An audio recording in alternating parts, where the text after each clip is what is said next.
خون بہت بہہ گیا ہے ڈاکٹر، اگر ذرا سی بھی دیر ہوئی تو یہ بچ نہیں پائیں گے۔ مریم نے روتی ہوئی آواز میں گڑ گڑاتے ہوئے کہا، آئی ایم سوری، یہ ایکسیڈنٹ کیس ہے، پولیس کے آنے تک میں یہ کیس نہیں لے سکتا۔ یہ کہہ کر ڈاکٹر تیزی سے اپنے کمرے کی طرف چلا گیا۔ اس بڑے سے سرکاری ہاسپٹل کے لمبے چوڑے راہداری میں کھڑی مریم ہچکچاتے ہوئے سہمی سی کھڑی تھی کہ اچانک پیچھے سے آواز آئی، آپ ڈاکٹر قریشی سے بات کر کے دیکھیں، وہ بڑے بھلے آدمی ہیں، شاید آپ کی کچھ مدد کر سکیں۔ فی الحال وہ کھانے کے لیے گھر گئے ہوئے ہیں، یہ رہا ان کا نمبر۔ ہاسپٹل کی آیا ایک پرچی مریم کے ہاتھ میں تھما کر چل دی، ڈوبتے کو جیسے تنکے کا سہارا مل گیا ہو۔ ہیلو ڈاکٹر صاحب، دیکھیے ایک بزرگ ہماری کار سے ٹکرا کر زخمی ہو گئے ہیں، وہ بہت تکلیف میں ہیں اور ان کا خون بھی کافی بہہ چکا ہے، براہ کرم جلدی ہاسپٹل آ جائیے۔ التجا کرتے وقت مریم کو گمان تھا کہ ڈاکٹر قریشی بھی باقی ڈاکٹرز کی طرح اس کیس کو ہاتھ نہیں لگائیں گے، مگر ان کا جواب سن کر اسے خوشگوار حیرت ہوئی۔ آپ فکر نہ کریں، میں چند ہی لمحوں میں پہنچ رہا ہوں۔ وہ لمحے مریم کو صدیوں جیسے لگ رہے تھے۔ سامنے سے ایک ڈاکٹر تیز قدموں سے آتا دکھائی دیا تو وہ بھی اس طرف لپکی، لیکن آمنے سامنے ہوتے ہی وہ ساکت رہ گئی۔ یہ تو ثاقب ہے۔ ثاقب نے بھی مریم کو پہچان لیا۔ آپ یہاں؟ ثاقب نے سوال کیا۔ جی، مریم نے نظریں جھکائے جواب دیا۔ جو بزرگ آپ کی کار سے ٹکرا گئے تھے، وہ کہاں ہے وہ؟ ایکسیڈنٹ کو کتنا وقت ہوا؟ ثاقب مریض کا معائنہ کرتے ہوئے بولا۔ جی، تقریباً 1 گھنٹہ پہلے۔ کار آپ چلا رہی تھی؟ ثاقب نے پوچھا۔ جی نہیں، کوئی اور۔ مریم کے ارد گرد کسی کو نہ پا کر ثاقب نے سوالیہ نظروں سے اسے دیکھا، مگر پھر خاموش رہا۔ مریم کا دل چاہ رہا تھا زمین پھٹے اور وہ اس میں سما جائے۔ اسے اپنے شوہر فواد پر بے انتہا غصہ آ رہا تھا۔ ہوائی جہاز کی طرح گاڑی چلاتا ہے، اور آج تو اوپر سے پی بھی رکھی تھی۔ نہ سگنل دیکھا اور نہ ہی سڑک پار کرتے بزرگ کو۔ اس کے ہوش اڑ گئے تھے، مگر فواد غصے سے بپھر گیا۔ یہ بوڑھا جب چل ہی نہیں سکتا تو گھر سے نکلتا کیوں ہے؟ اس کے لاکھ کہنے پر بھی فواد اس زخمی بزرگ کو ہاسپٹل لے جانے پر تیار نہیں ہوا۔ ایسا تو روز سڑکوں پر ہوتا ہے، وہیں روک گیا تو پولیس پھنسائے گی، چلو یہاں سے۔ مریم نے جب پختگی سے انکار کیا تو وہ جھنجھلا اٹھا، اسے وہیں سڑک کے بیچوں بیچ چھوڑ گیا۔ اس حال میں بزرگ کو دیکھ کر ثاقب نے گہری سانس بھری اور کہا، چوٹ کافی لگی ہے، آپ نے بہت اچھا کیا جو بغیر ڈرے انہیں یہاں لے آئی۔ پھر وہ بزرگ کو مرہم پٹی کرنے کے لیے اسٹریچر پر اندر لے گیا۔ باہر گھنا اندھیرا چھایا ہوا تھا۔ تھکن سے نڈال مریم ہاسپٹل کے لمبی راہداری میں پڑی ایک بینچ پر بیٹھ گئی اور ماضی کی یادوں میں کھو گئی۔ پروفیسر عارف کے گھر میں بڑی رونق لگی ہوئی تھی۔ ان کی بڑی بیٹی مریم کو دیکھنے کے لیے رشتے والے آئے ہوئے تھے۔ لڑکا ڈاکٹر تھا اور ان کا گھرانہ بھی بالکل انہی کی طرح متوسط طبقے سے تعلق رکھتا تھا۔ سب کو پورا یقین تھا کہ مریم سب کو پسند آ جائے گی، اور بھلا اسے کون ناپسند کر سکتا تھا؟ چمکتا ہوا صاف رنگ، گھریلو کام کاج اور پڑھائی میں ماہر، سلیقہ مند اور نیک سیرت۔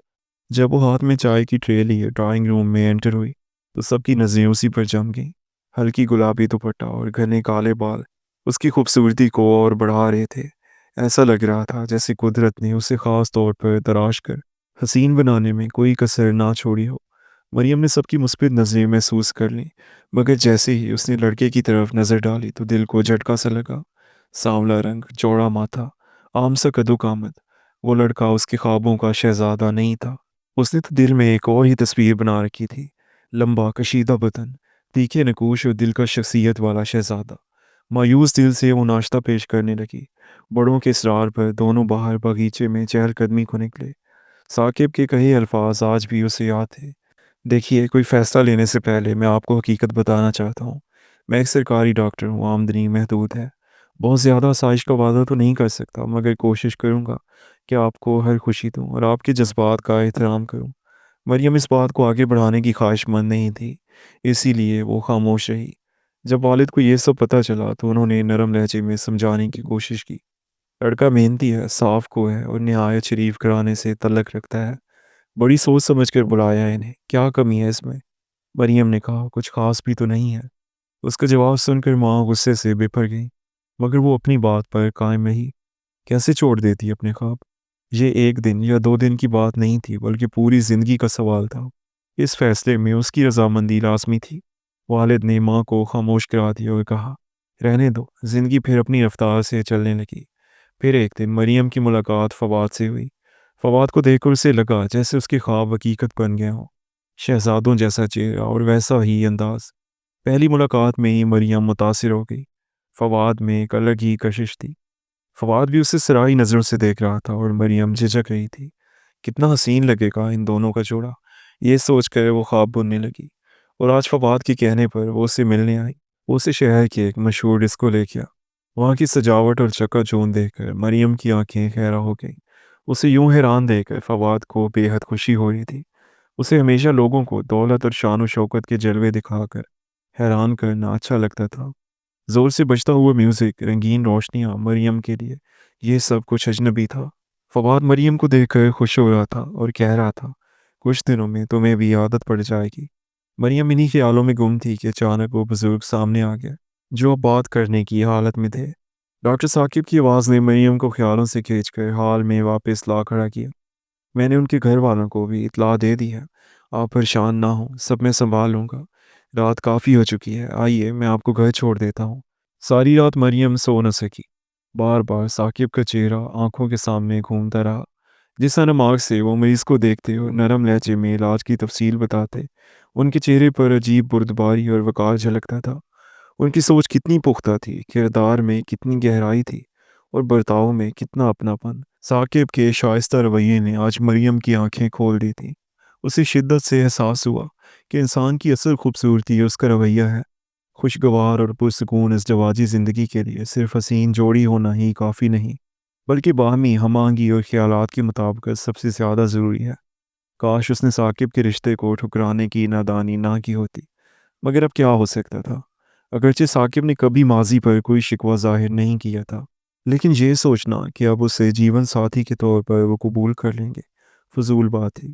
خیر جو بھی ہو، مریم نے فیصلہ کر لیا تھا کہ وہ فواد سے شادی ہرگز نہیں کرے گی۔ اگلی صبح مریم ہاسپٹل گئی اور بزرگ کے اہل خانہ سے معافی مانگی۔ ان کے علاج کا خرچ بھی دیا اور جیسے ہی نکلنے لگی تو ثاقب سے سامنا ہو گیا۔ آپ اتنی صبح یہاں پر؟ ثاقب نے پوچھا۔ جی، میں ان بزرگ سے ملنے آئی تھی۔ بہت اچھا کیا آپ نے، ثاقب نے شائستگی نگاہوں سے اسے دیکھتے ہوئے کہا۔ بہت کم لوگ اپنی غلطی ماننے کی ہمت رکھتے ہیں۔ غلطی تو میں نے کچھ وقت پہلے ایک اور بھی کی تھی، اس کے لیے مجھے آپ سے معافی مانگنی ہے، مریم نے دھیمی آواز میں کہا۔ غلطی کیسی؟ ثاقب نے مسکرا کر جواب دیا۔ ہر انسان کو اتنی آزادی تو ہونی چاہیے کہ وہ اپنی زندگی کے اہم فیصلے خود کر سکے۔ شاید میں ہی نہیں پہچان پائی تھی آپ کو، آپ بہت اچھے ہیں، مریم نے بات کاٹتے ہوئے کہا۔ اس دن کے بعد مریم اکثر کسی نہ کسی بہانے ہاسپٹل آتی رہتی، کبھی بزرگ مریض کی خبر لینے، کبھی کسی اور مریض کے لیے دوا کا انتظام کرنے، اور کبھی صرف یہ دیکھنے کہ ڈاکٹر ثاقب اپنی مصروفیت کے باوجود کس خلوص سے سب کے لیے وقت نکالتے ہیں۔ ثاقب کی آنکھوں میں عجیب سا سکون تھا، جیسے وہ اپنے مریضوں کے علاج کے ساتھ ساتھ ان کے دلوں کی ٹوٹ پھوٹ بھی جوڑ دیتے ہوں۔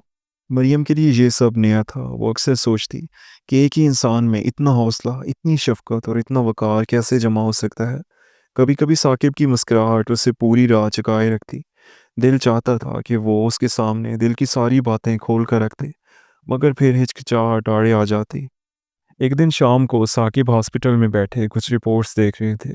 مریم ہچکچاتے ہوئے ان کے قریب آ کر بولی، آپ ہمیشہ دوسروں کے بارے میں سوچتے ہیں، کبھی اپنے لیے وقت نکالا ہے؟ ثاقب نے چونک کر اسے دیکھا اور مسکرا دیے۔ میرے لیے وقت وہی ہے جب کسی کے چہرے پر سکون دیکھتا ہوں، مگر انسان کو اپنی خوشی بھی تو ضروری ہے، مریم کے لہجے میں بے اختیاری تھی۔ ثاقب نے اس بار نظریں مریم کی آنکھوں میں ڈال کر کہا، اور اگر میری خوشی کسی اور کی مسکراہٹ میں چھپی ہو تو؟ یہ سن کر مریم کے دل کی دھڑکن تیز ہو گئی۔ وہ چاہتی تھی کہ ثاقب اس بات کو واضح کرے، مگر وہ پھر اپنے کاغذات میں مشغول ہو گیا۔ کچھ ہی دن بعد ہاسپٹل میں ایک میڈیکل کانفرنس تھی جہاں ثاقب کو لیکچر دینا تھا۔ مریم بھی سامعین میں بیٹھی تھی۔ ثاقب جب سٹیج پر آئے تو ان کا اعتماد اور وقار کمال کا تھا۔ وہ مریضوں کے علاج کے ساتھ ان کے جذبات کا بھی ذکر کر رہے تھے۔ بیماری صرف جسم میں نہیں، کئی بار دل اور دماغ میں بھی بسیرا کر لیتی ہے، اور سب سے بڑی دوا ہے محبت اور اچھا رویہ۔ یہ الفاظ مریم کے دل پر نقش ہو گئے۔ اسے لگا جیسے ثاقب نے یہ جملے خاص طور پر اسی کے لیے کہے ہوں۔ کانفرنس کے بعد مریم نے پہلی بار ہمت کر کے ثاقب سے کہا، اگر کبھی آپ کو لگے کہ آپ کے پاس بھی کسی کا سہارا ہونا چاہیے تو جان لیجیے گا میں ہمیشہ آپ کے ساتھ کھڑی ہوں گی۔ ثاقب نے اس کے الفاظ سن کر لمحہ بھر کے لیے خاموشی اختیار کی۔ ان کی آنکھوں میں نمی جھلملائی، پھر دھیمی مسکراہٹ کے ساتھ بولے، زندگی نے مجھے بہت کچھ سکھایا ہے مریم، لیکن یہ سچ ہے کہ جب دل تھک جائے تو ایک اپنے کا سہارا سب سے بڑی نعمت ہوتا ہے۔ اس دن کے بعد ثاقب اور مریم کے درمیان فاصلے تیزی سے کم ہونے لگے۔ وہ اب ایک دوسرے کے ساتھ کھل کر باتیں کرتے، مستقبل کے خواب بانٹتے اور وقت کا حساب بھول جاتے۔ ایک شام جب دونوں ہاسپٹل کی چھت پر بیٹھے ڈھلتے سورج کو دیکھ رہے تھے، مریم نے آہستگی سے کہا، کبھی سوچا تھا کہ ہم یوں ایک دوسرے کے قریب ہو جائیں گے؟ ثاقب نے مسکراتے ہوئے جواب دیا، نہیں، مگر شاید یہ وہ فیصلے ہیں جو انسان نہیں کرتا بلکہ تقدیر خود کر دیتی ہے۔ چند لمحے یوں ہی خاموشی میں گزر گئے۔